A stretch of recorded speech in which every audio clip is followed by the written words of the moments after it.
الحمد لله نحمده ونستعينه ونستغفره ونعوذ بالله من شرور أنفسنا ومن سيئات أعمالنا من يهده الله فلا مضل له ومن يضلل فلا هادي له وأشهد أن لا إله إلا الله وحده لا شريك له وأشهد أن محمدا عبده ورسوله أما بعد فإن خير الحديث كتاب الله وخير الهدي هدي محمد صلى الله عليه وسلم وشر الأمور محدثاتها وكل محدثة بدعة وكل بدعة ضلالة وكل ضلالة في النار يا أيها الذين آمنوا اتقوا الله حق تقاته ولا تموتن إلا وأنتم مسلمون يا أيها الناس اتقوا ربكم الذي خلقكم من نفس واحدة وخلق منها زوجها وبث منهما رجالا كثيرا ونساء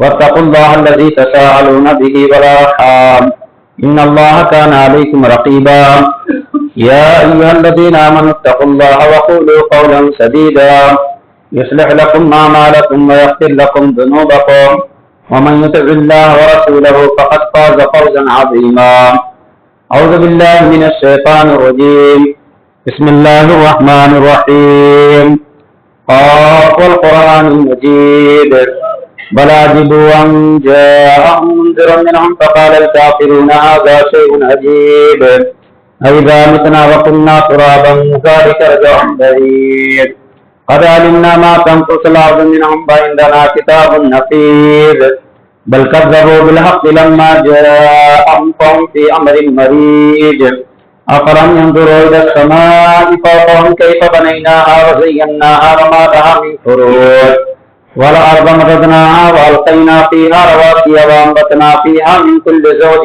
بهيج تبصرة وذكرى لكل عبد منيب ونزلنا من السماء ماء مباركا فأنبتنا به جنات وحب الحصيد والنخل باسقات لها طلع نضيد رزقا للعباد وحيينا به بلدة ميتا كذلك الخروج كذبت قبلهم قوم نوح وأصحاب الرس وثمود وعاد وفرعون وإخوان لوط وأصحاب الأيكة وقوم تبع كل كذب الرسل فحق وعيد أفعلنا بالخلق الأول ولهم في لبس من خلق جديد وقال تعالى في مقام آخر اليوم أكملت لكم دينكم وأتممت عليكم نعمتي ورضيت لكم الإسلام دينا وعن أبي هريرة رضي الله تعالى عنه قال قال النبي صلى الله عليه وسلم إذا انتصف شعبان فلا تصوموا رواه أبو داود رب اشرح لي صدري ويسر لي أمري واحلل عقدة من لساني يفقهوا قولي برادران اسلام، دینی ملی بھائیوں اور پردہ نشین خواتین اسلام، آج کے خطبہ جمعہ کی مناسبت سے قرآن مجید سورۃ المائدہ آیت نمبر 3 کا کچھ حصہ اور سنن ابی داؤد کے حوالے سے ایک چھوٹی سی روایت آپ کے سامنے پیش کی گئی۔ ان دونوں کی مناسبت سے آج کے درس میں جس عنوان پہ گفتگو ہوگی وہ ہے ماہ شعبان اور ہمارے اعمال۔ حضرات گرامی، ہم اور آپ شعبان کے مہینے سے گزر رہے ہیں۔ ماہ شعبان کے اندر دو طرح کے اعمال انجام دیے جاتے ہیں۔ ایک عمل تو وہ ہے جس کا ثبوت پیارے نبی صلی اللہ علیہ وسلم کی سنت، پیارے نبی صلی اللہ علیہ وسلم کی شریعت سے ہمیں ملتا ہے، جسے ہمیں کرنا چاہیے۔ دوسرے اعمال وہ ہے جن کا ثبوت صحیح طور سے، مستند طور سے پیارے نبی صلی اللہ علیہ وسلم کی تعلیمات اور آپ کی شریعت سے نہیں ملتا، اس لیے ان چیزوں کو ہمیں ترک کرنا چاہیے۔ یہی قرآن کی تعلیم ہے، یہی پیارے نبی صلی اللہ علیہ وسلم کی تعلیمات ہیں۔ سوال یہ ہے کہ وہ کون سے اعمال ہیں جن اعمال کا ثبوت ہماری شریعت میں ہے، یا اس مہینے کی مناسبت سے ہمیں کون سے اعمال انجام دینا چاہیے۔ تو سب سے پہلے اس مہینے کی مناسبت سے پیارے نبی صلی اللہ علیہ وسلم کی احادیث کا جائزہ لیں تو پتہ چلتا ہے کہ اللہ کے نبی صلی اللہ علیہ وسلم اس مہینے میں کثرت سے روزے رکھا کرتے تھے. یہ ایک مسنون عمل ہے، ثابت شدہ عمل ہے، اور ہماری شریعت اس عمل کی انجام دہی کی تائید کرتی ہے. آپ دیکھیں ام المومنین مائی عائشہ رضی اللہ تعالیٰ عنہ کہتی ہیں کہ لم ار قائما فی شہر قط اکثر صیامہ من شعبان، کہ پیارے نبی صلی اللہ علیہ وسلم شعبان میں جس قدر کثرت سے روزہ رکھا کرتے تھے اس کے علاوہ کسی دوسرے مہینے میں اتنی کثرت سے روزہ رکھتے ہوئے میں نے نبی صلی اللہ علیہ وسلم کو نہیں دیکھا. ام سلمہ رضی اللہ تعالیٰ عنہ کہتی ہیں کہ نبی صلی اللہ علیہ وسلم 2 مہینہ لگاتار روزے رکھتے تھے. ایک مہینہ رمضان کا ہوتا تھا اور دوسرا مہینہ شعبان کا ہوتا تھا. اس سے یہ بات ثابت ہوتی ہے کہ ہمارے نبی صلی اللہ علیہ وسلم اس شعبان کے مہینے میں کثرت سے روزے رکھا کرتے تھے. لہذا اس مہینے کے اندر اس مہینے کی مناسبت سے اگر ہم کچھ کرنا چاہتے ہیں تو ہمارا عمل نفلی روزوں کا اہتمام ہونا چاہیے. یہ اللہ کے نبی صلی اللہ علیہ وسلم سے ثابت ہے اور مستند روایات کے اندر اس بات کا ہمیں ثبوت ملتا ہے. دوسری ایک روایت ہے جو ابھی میں نے پڑھی سنن ابی داؤد کے حوالے سے کہ پیارے نبی صلی اللہ علیہ وسلم نے ارشاد فرمایا کہ اذا انتصف شعبان فلا تصوموا، کہ جب شعبان کا آدھا حصہ گزر جائے یعنی 15 شعبان گزر جائے تو تم روزہ نہ رکھو. اس حدیث کی بنیاد سے کچھ لوگ یہ سمجھتے ہیں کہ 15 شعبان کے بعد اگر ہم نفلی روزہ رکھنا چاہیں تو ہم نہیں رکھ سکتے، لیکن معاملہ ایسا نہیں ہے.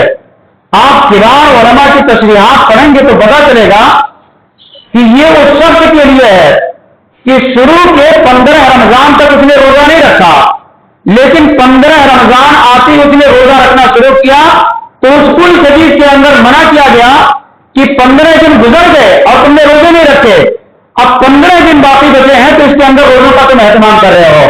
لیکن اگر کوئی آدمی شروع شعبان سے کثرت سے روزوں کا اہتمام کرتا ہے تو 15 شعبان کے بعد بھی اسے روزہ رکھنے کی مکمل اجازت ہے، وہ روزہ رکھ سکتا ہے.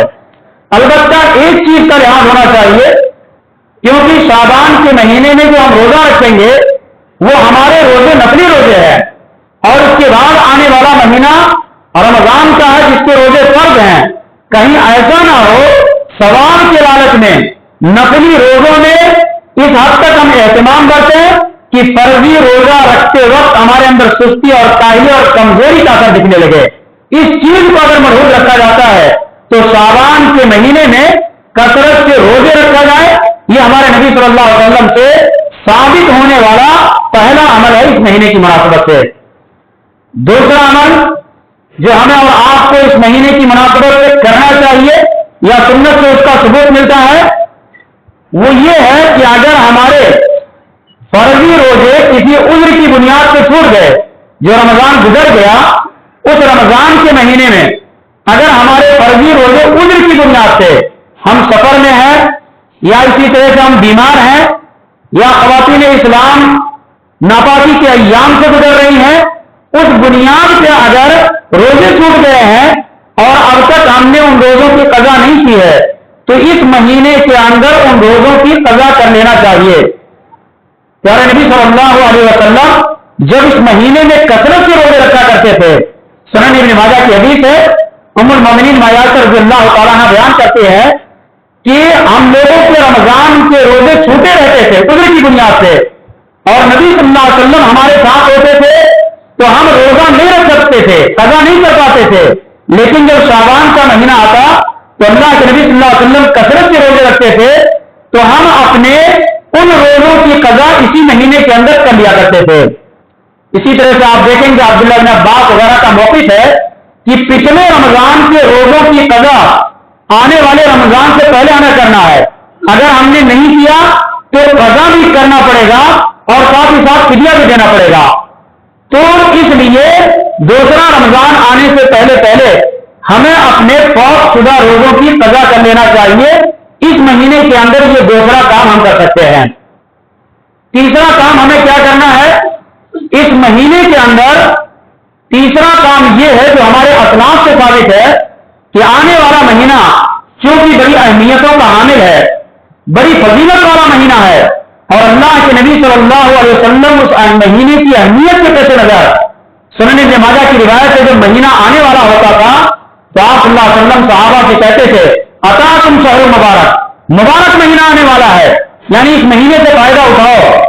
तो जो महीना आने वाला है, इस महीने के अंदर तीसरा काम अगर हम करना चाहते हैं तो आने वाले महीने का हम लाहे अमल बनाएं कि किस तरह से सुबह शाम, शबो रोज और घंटा और मिनट को अपने लिए हम मुफीद बनाएंगे। आज आप देखिए, बड़े अफसोस के साथ कहना पड़ता है कि एक आदमी की अगर दुकान है, चप्पल जूते की दुकान है, तो रमजान का शेड्यूल बनाता है, उसकी तैयारी करता है। एक आदमी की कपड़े की दुकान है, उसकी तैयारी करता है शाबान के महीने में कि रमजान में हमें सेल करना है। हासिल क्या होगा? माल, जो दुनिया के अंदर रहने वाली चीज है।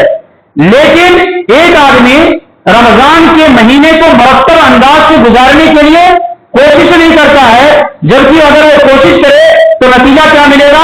उसे नतीजा मिलेगा अजर और सवाब, जो दुनिया के अंदर भी काम आएगा और आखिरत के अंदर भी काम आएगा। तो तीसरा काम अगर इस महीने के अंदर हम कर सकते हैं तो रमजान को हमें कैसे गुजारना है हम लाहे अमल मरतब करें।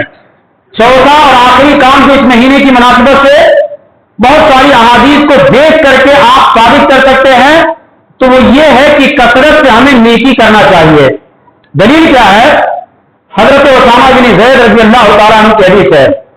प्यारे नबी सल्लल्लाहु अलैहि वसल्लम से उन्होंने पूछा कि अल्लाह के नबी, लम अरका तसूम मिन शहरिन मिन अश-शुहूरी, अल्लाह के नबी, हम लोग शाबान में जिस तरह से आपको रोजा रखते हुए देखते हैं, उस तरह से किसी दूसरे महीने में रोजा रखते हुए नहीं देखते हैं।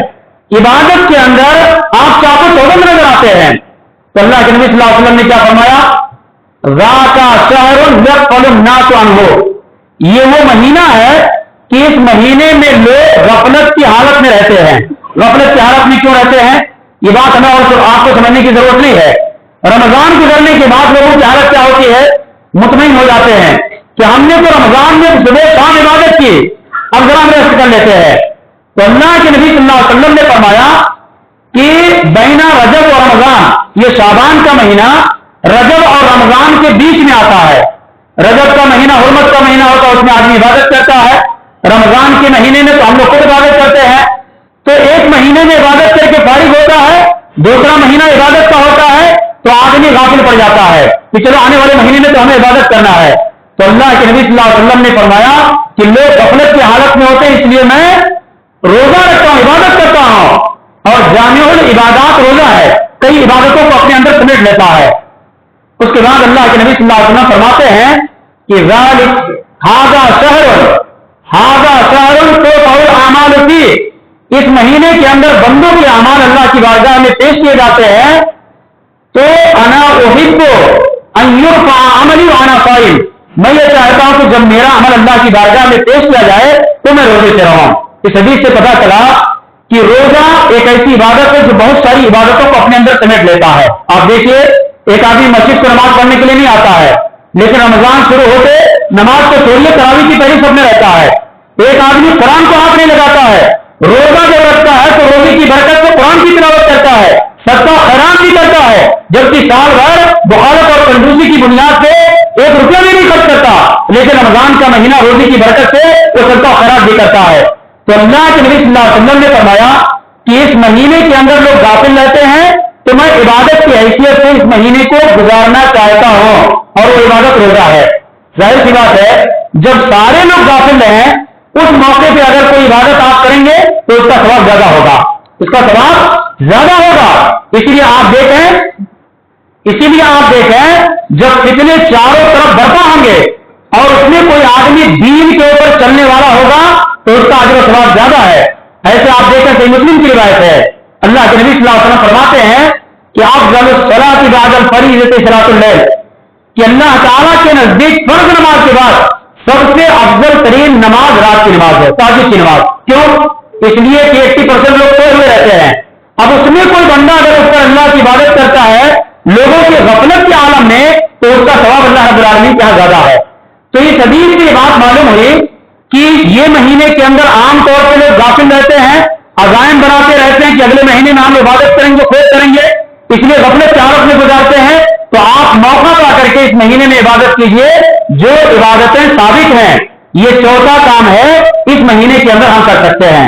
इसके अलावा पूरे कुरान को, पूरी अहादीस को आप छान मारिए, कहीं एक अमल आपको नहीं मिलेगा जो इस महीने के अंदर आपको करने के लिए मिल जाए। इसलिए इन्हीं 4 अमाल पर हमें इत्तेफाक करना है। अब आइए हम दूसरे ग्रोह की तरफ चलते हैं। दूसरे ग्रोह के लोग भी इस महीने के अंदर कुछ अमाल करते हैं। वो अमाल क्या है? सबसे पहली बात तो यह है कि शाबान के महीने से मुताल्लिक ज्यादातर गैर मसनून अमाल 15 शाबान से मुताल्लिक हैं। इनकी तारीख उठा करके देखें तो हाफिज इब्न रजब के मशहूर जमाना किताब है लताइफ मारिफ, उसके अंदर उन्होंने नकल किया है कि 15 शाबान की मुनासबत के अमाल नबी सल्लल्लाहु अलैहि वसल्लम के बाद सहाबा के बाद ताबईन में से कुछ लोगों ने किया, कुछ लोगों ने उस रात और उस दिन अमल किया, और उसी जमाने में ताबईन ने उससे रद्द भी किया, उससे जरा भी किया कि ये चीज साबित नहीं है। उसके बाद लोगों ने अपने पसंद की चीजें लेते लिया और धीरे धीरे 15 शाबान की मुनासबत से आज तक अमल का सिलसिला जारी है, जिनका ताल्लुक शरीयत से नहीं है। तो ये उसकी तारीख है। पूरी अगर रिवायात इकट्ठा कर लें तो मुहक्किकीन उलमा के 2 ग्रोह मिलेंगे। एक ग्रोह का कहना है कि 15 शाबान के मुताबिक रिवायत सही है। तो अगर रिवायत को आप सही मान लेते हैं तो सिर्फ 15 शाबान की रात या दिन की कुछ फजीलत साबित होती है। किसी चीज की फजीलत साबित होना यह इस बात की दलील नहीं है कि आप उसमें कोई अमल करेंगे। फजीलत अलग चीज है, अमल अलग चीज है। तो फजीलत साबित हो रही है, आप फजीलत मानिए, अमल आपको करना है तो आपको अलग से दलील चाहिए। यह शरीयत का मौक़िफ़ है। इबादत का मामला तौक़ीफ़ी है, जब तक दलील नहीं मिलेगी तब तक आप ठहरे रहेंगे। तो अगर 15 शाबान की रिवायात को इकट्ठा करके सही नहीं मान लिया जाए, जैसा अल्लामा अलवाई वगैरह कहते हैं, तो भी किसी अमल का सबूत नहीं मिलता है। कुछ लोग कहते हैं कि वो रिवायतें ज़ईफ़ हैं, इस बुनियाद से 15 शाबान को कोई भी अमल करना साबित नहीं है। ये उलमा का 2 मौक़िफ़ है जो मैंने आपके सामने रखा। अब आइए हम देखते हैं कि दूसरे ग्रोह के लोग क्या करते हैं। सबसे पहली चीज, आदमी अफसोस करता है इन गैर मसनून अमाल को देखकर।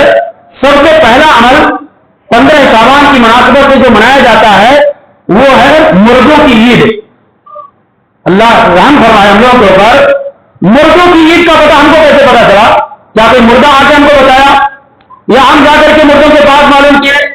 मुर्दों की ईद तो छोड़िए, अगर गैर कौम के लोग कोई ईद मनाते हैं तो आप उसके अंदर शिरकत नहीं कर सकते हैं। वो इस्लाम को खतरे में डालने वाली चीज है।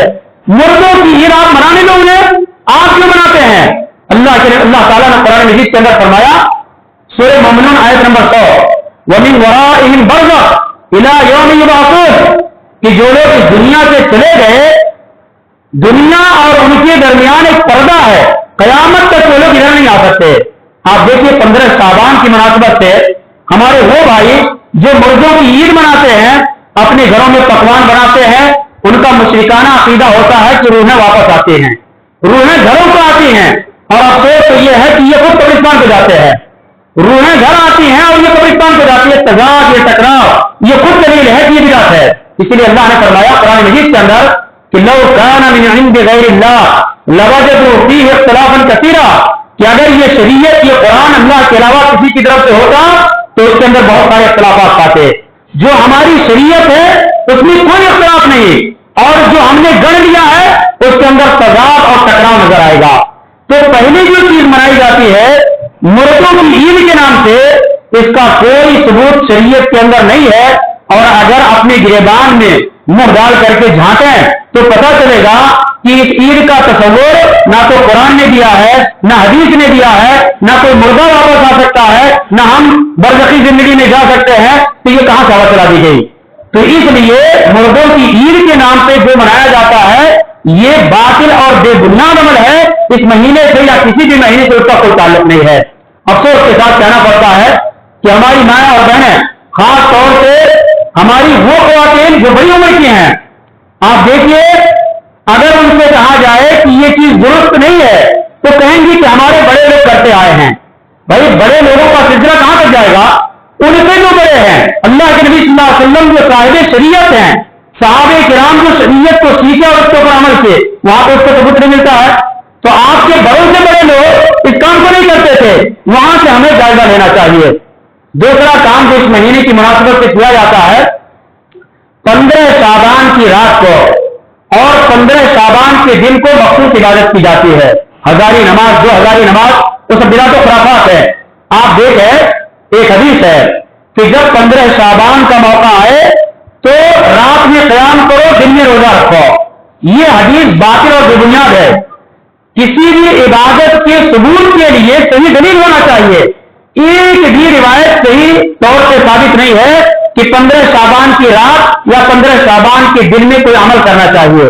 तो जब सही तौर पर रिवायत साबित नहीं है तो हमारा वो अमल बिदात के ज़मरे में आएगा, गैर मसरूर होगा। और तीसरा काम जो आम तौर पर किया जाता है वो है कब्रों की सैर। कब्रों की ज़ियारत में उसको नहीं कहता, क्योंकि ये तफरीह की जाती है, एक जत्था बना लिया जाता है। कब्रों की ज़ियारत का मकसद क्या है? आप उठाइए सही मुस्लिम, मायाशा रज़ियल्लाहु तआला कहते हैं कि अल्लाह के नबी सल्लल्लाहु अलैहि वसल्लम ने फरमाया, कुन्तु नहैतुकुम अन ज़ियारतिल क़ुबूर फज़ूरूहा फ़इन्नहा तुज़क्किरुल आखिरह, कि कब्रों की ज़ियारत से मैं पहले रोकता था, लेकिन अब जाओ कब्रों की ज़ियारत करो, क्योंकि कब्रों की ज़ियारत करने से आखिरत याद आती है। आप देखिए 15 शाबान को जो हमारे भाई कब्रों पे जाते हैं, क्या आखिरत उनकी याद आएगी? 10, 20, 25 लोगों का ग्रोह इकट्ठा होता है, वर्क लिबास पहन करके, उससे पहले कब्रों को लाइट वगैरह सजा देते हैं। वहां पे आखिरत याद आना तो छोड़िए, आखिरत भी भूल जाएगा आदमी। तो ये इस्लाम का मिजाज नहीं है कि किसी फिक्स दिन मुतय्यन करके आदमी कब्रों को जाए और कहे कि कब्रों की ज़ियारत की जा रही है। और उसकी हकीकत आप देखेंगे, एक सही हदीस मुस्लिम से ली गई है और उसमें 15 शाबान किसी ज़ईफ रिवायत का टुकड़ा ले जाकर जोड़ दिया गया है, और आम लोगों के पास जो किताबें पहुंचती हैं वहां पे सही मुस्लिम का हवाला देकर पेश कर दिया जाता है कि सही मुस्लिम में साबित है कि अल्लाह के नबी सल्लल्लाहु अलैहि वसल्लम कब्रों की ज़ियारत 15 शाबान को किए हैं। किसी भी सही हदीस के अंदर नहीं है कि 15 शाबान को हमारे नबी सल्लल्लाहु अलैहि वसल्लम कब्रों की ज़ियारत किए हैं। कब्रों की ज़ियारत सही बुखारी और मुस्लिम और हदीस की तमाम मुआफ़ी कुतुब के अंदर मिलेंगे, लेकिन 15 शाबान को ऐसा कोई सबूत नहीं मिलता है। तो ये चीज है, जब सुन्नत से साबित नहीं है तो जाहिर सी बात है ये चीजें बिदात होंगी, ये चीजें बिदात होंगी। और जो लोग बिदात करते हैं उनको बिदात की संगीनी को भी जानना चाहिए। बिदात की संगीनी क्या है? आप देखिए सुफियान सौरी रहमतुल्लाह अलैह बहुत बड़े मुहद्दिस है, वो कहा करते थे कि दो आदमी हैं, एक आदमी गुनाह करता है, चोरी करता है, डाकाजनी करता है, कत्ल करता है, बदकारी करता है, और दूसरा आदमी बिदात करता है। इब्लीस को गुनहगार आदमी पसंद नहीं होगा, ये बिदाती ज्यादा पसंद होगा। क्यों पसंद होगा? इसलिए कि गुनहगार आदमी का ज़मीर कभी ना कभी मलामत करेगा और वो अपने गुनाह से तौबा करेगा, लेकिन ये बिदाती उसको दीन समझ करके करते रहता है, उसको तौबा की तौफीक नहीं होती है, उसी हालत में मर जाता है।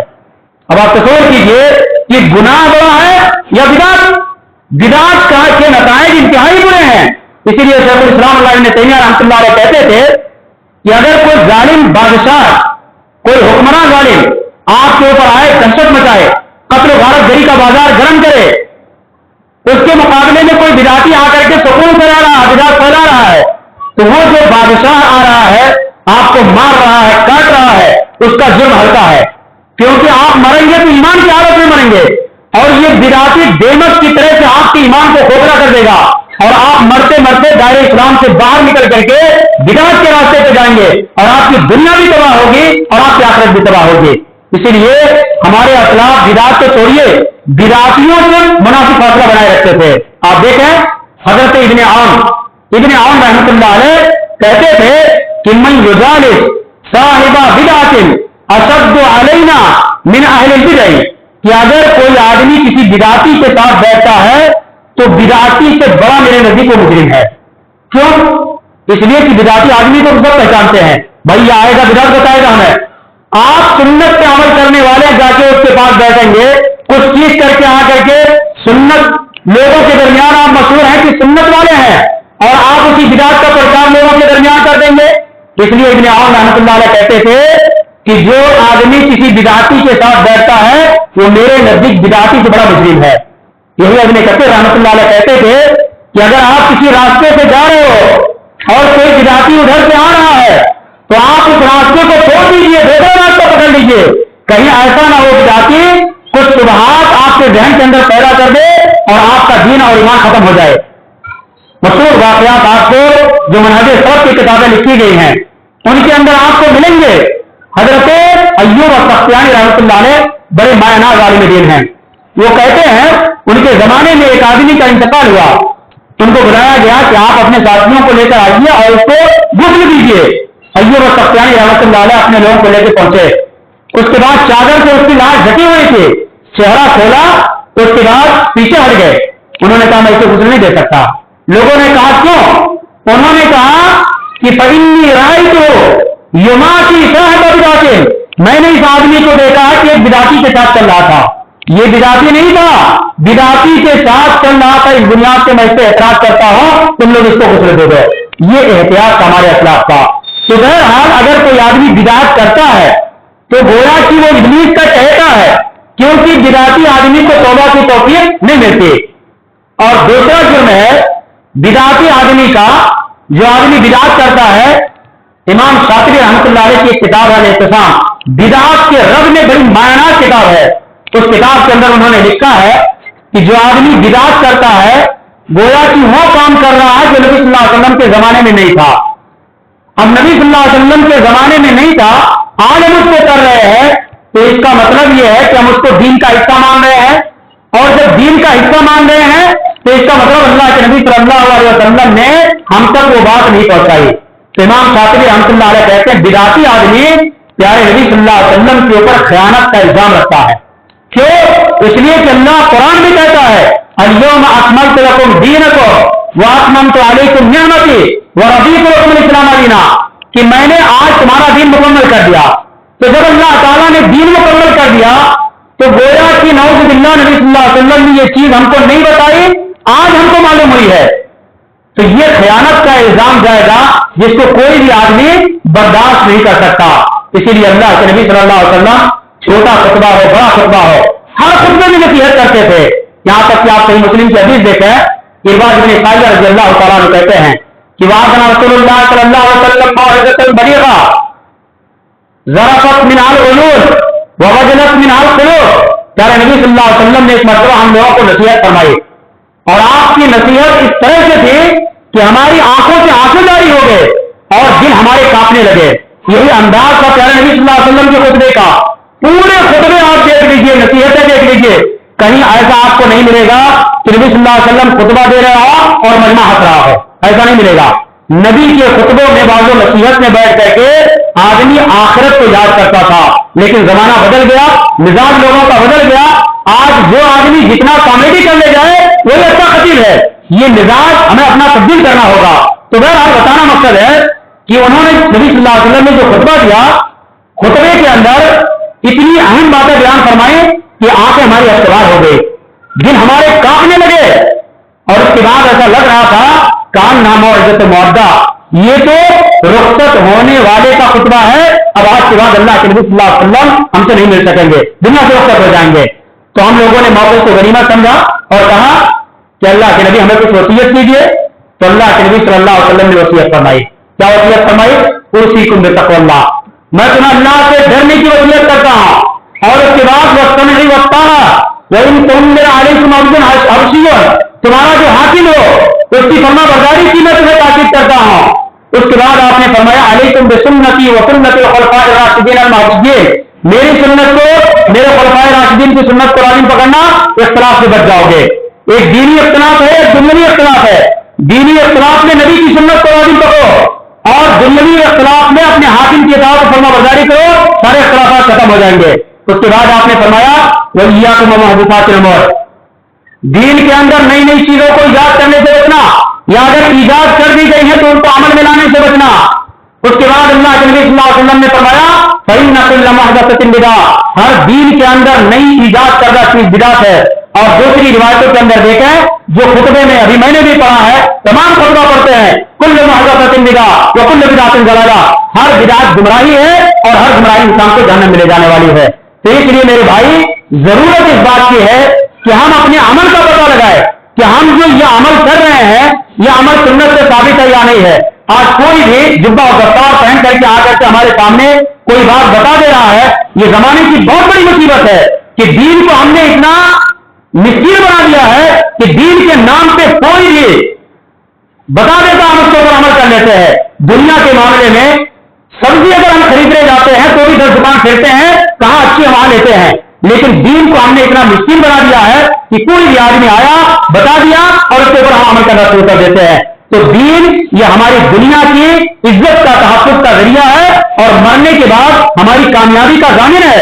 इसलिए दीन के मामले में हम इस बात को पता लगाएं कि जो काम हम कर रहे हैं इस काम का शरीयत से सबूत है या नहीं है। जैसे दुनिया के मामले में 500 के नोट तो हम 10 बार अगली में लेते हैं, देखा ये नकली है या असली है, लेकिन दीन के मामले में हम उस तरह से सुस्ती का मुजाहरा नहीं करते। तो दीन के मामले में हमें सुन्नत और बिदअत के दरमियान फर्क को मालूम करना चाहिए और बिदअतियों से बचना चाहिए। ये मामला आपको आसान दिखता है कि कोई आदमी बिदअत कर रहा है, ठीक है बिदअत करने दो, हमारा क्या वास्ता। मेरे भाइयों बड़े बड़े उलमा जिनका चोटी का नाम था बिदअतियों के साथ रहने की बुनियाद से बिदअतियों के डेरे पे चले गए। आप देखिए इमाम ज़हबी रहमतुल्लाह अलैह ने किताब लिखी है सियर आलाम नबला, पहली सदी से लेकर 7वीं सदी 700 साल के जो बड़े बड़े लोग गुजरे हैं उनका तज़किरा अपनी उस किताब के अंदर किया है। अरबी जबान के अंदर एक किताब है, उसके अंदर एक नाम उन्होंने बयान किया इमरान अल हत्तान का। कई जगह मैंने दुरूस में बयान किया इमरान अल हत्तान का। इमरान अल हत्तान इमाम ज़हबी रहमतुल्लाह अलैह कहते हैं कि आलम हाज़िल उम्मा इस उम्मत के बड़े बड़े लोगों में से था, लेकिन क्या किया उसने, एक ऐसी औरत से शादी कर लिया जो औरत खारजी ज़हनियत रखती थी। खवारिज जो फिरका है ये सारे ग्राम को काफिर मानते हैं और अल्लाह के नबी सल्लल्लाहु अलैहि वसल्लम ने फरमाया हम खिलाफुन नार, रोजा नमाज इतना करेंगे कि हम उतना नहीं कर पाएंगे, लेकिन वो जहन्नम के कुत्ते हैं। इसने खारजी ज़हनियत रखने वाले खातून से निकाह किया। आप आज बहुत सारे लोग निकाह करते हैं, भाई कोई मुशरिक बिदाती लड़की को लाएंगे और हम अपने अपने घर पे रख करके उसको मुआहिद बना देंगे।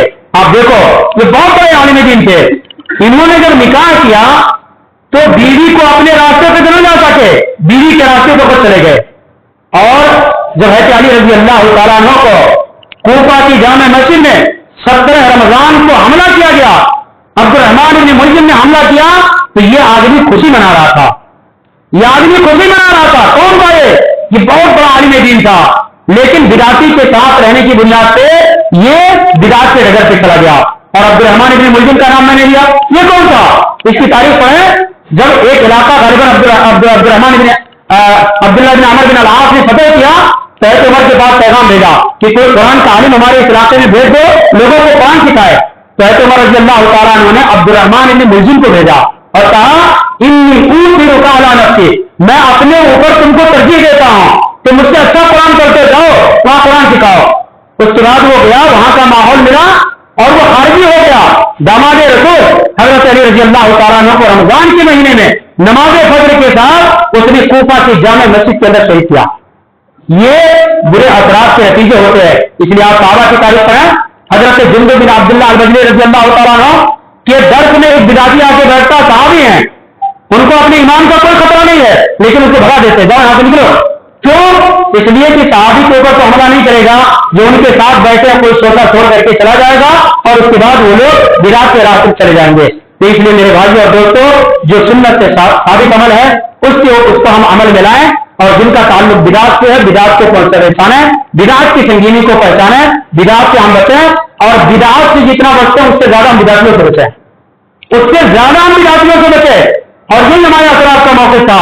इमाम औज़ाई रहमतुल्लाह अलैह मुहद्दिसे शाम है, वो कहते हैं ला तुजालिसु अलल अहवा, बिदातियों के साथ उठक बैठक ना रखो, क्योंकि कुरान की बात करेगा, हदीस की बात करेगा और उसमें बिदात डाल देगा और कुरान और हदीस का लेवल आप दे करके बिदात के ऊपर चले जाएंगे और सीधे जहन्नम के रास्ते को चले जाएंगे। इसलिए मेरे भाइयों और दोस्तों हमारे जमाने में दीन शफ़ाफ़ है, साफ है, जैसा अल्लाह के नबी सल्लल्लाहु अलैहि वसल्लम लेकर आए, थोड़ी सी मेहनत करें, थोड़ी सी तवज्जो करें, उलमाए हक के पास हम बैठे दीन को सीखने की कोशिश करें, यही मौजूदा दौर की सबसे बड़ी जरूरत है। बिदात से बचे। अल्लाह रब्बुल इज्जत से दुआ है अल्लाह तबारक व तआला हम तमाम लोगों को जो समाज और माशरे के अंदर मुख्तलिफ मुनासबतों की बिदातें हैं, अल्लाह ताला उन बिदातों से हमारी हिफाजत फरमाए। जो लोग अहले बिदात हैं, अल्लाह ताला उनसे दूरी रखने की हम तमाम को तौफीक अता फरमाए। अल्लाह रब्बुल आलमीन से दुआ है कि मौला करीम सही सुन्नत को दरियाफ्त करने के साथ साथ सुन्नत के ऊपर अमल करने की तौफीक अता फरमाए। आने वाला महीना रमजान का महीना, अल्लाह ताला हम तमाम लोगों को आने वाला महीना नसीब फरमाए और सुन्नत से जो अमाल साबित है, सुन्नत के तरीके पर अल्लाह ताला उन अमाल के अंजाम दही के साथ साथ ज्यादा से ज्यादा सारे खैर इकट्ठा करने की तौफीक अता फरमाए। और जो हमारे भाई या हमारी माया और बहनें पिछले रमजान में या पिछले इन दिनों में हमारे साथ थे, आज हमारे दरमियान मौजूद नहीं है, अल्लाह ताला उनकी बाल बाल मग़फ़िरत फरमाए, जन्नतुल फिरदौस उनका ठिकाना बनाए और मरने के बाद अल्लाह तबारक व तआला हम तमाम को जन्नतुल फिरदौस नसीब फरमाए। आमीन। सल्लल्लाहु अलैहि वसल्लम।